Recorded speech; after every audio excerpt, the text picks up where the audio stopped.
দেশ জুড়ে এক শ্রেণীর উগ্রবাদীরা হিন্দু মুসলমানের মধ্যে সাম্প্রদায়িকতার বিষ ঢেলে দেওয়ার চক্রান্ত করছেন। সেখানে এক সম্প্রীতির অন্যান্য নজির দেখা গেল আমাদের এই ভারতবর্ষে। কয়েকদিন আগে এক মুসলিম সবজিওয়ালাকে শুধুমাত্র মুসলিম হওয়ার অপরাধে হিন্দু এলাকায় সবজি বিক্রি করতে দেওয়া হয়নি, বরং লাঠি দিয়ে চরম মারধর ও গালিগালাজ করা হয়। রীতিমতো সেই ভিডিও ভাইরাল হয়। मोहम्मद सालिम देख रहा बहुत ठीक है। दो टीवी देख रहा কিন্তু মুসলিম পাড়ায় হিন্দু সবজিওয়ালার কাছ থেকে সবজি কিনে মানবিকতার এক উজ্জ্বল পরিচয় দিলেন মুসলিমরা। आप किस मोहल्ले में खड़े हो? ये मोहल्ला कौन सा है? मुसलमानों का। हाँ, मुसलमानों का। तब उस जानवरों को क्या कहना चाहोगे जो मुसलमानों को मार रहे हैं घर मोहल्ले में घुसते ही? उन जाहिलों को क्या कहोगे आप? बोलो। अब उनको क्या बोलो, उनके लिए क्या बोल सकते हो? नहीं, मेरी बात सुनो। आपको आपका पेट भरना है, अपन को अपना पेट भरना है ना? पेट भरना तो आप जातिवाद करोगे क्या? नहीं करेंगे ना।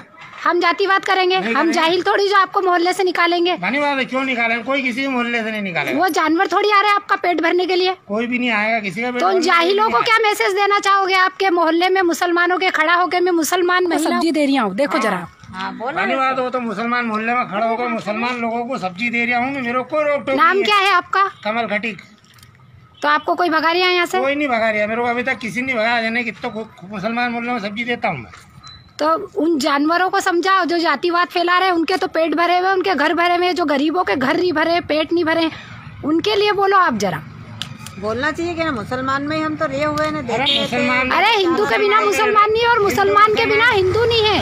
हिंदू मुसलमान सब एक है, वो तो जानवर लोग हैं जो मुसलमान तो जिनके बोल रहे हैं।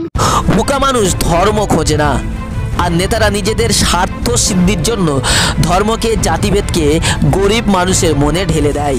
মানুষ যেখানে খাদ্য চাই, তাদের পোশাক চাই, সেখানে কিভাবে তাদের ধর্মের নামে জুলুম করা হচ্ছে। মানুষ যে মানুষের জন্য, হিন্দু মুসলিম শিখ খ্রিস্টান পরস্পরের ভাই, মানুষ যে পরস্পরের সহযোগী, একথা ভুলে গেলে চলবে না।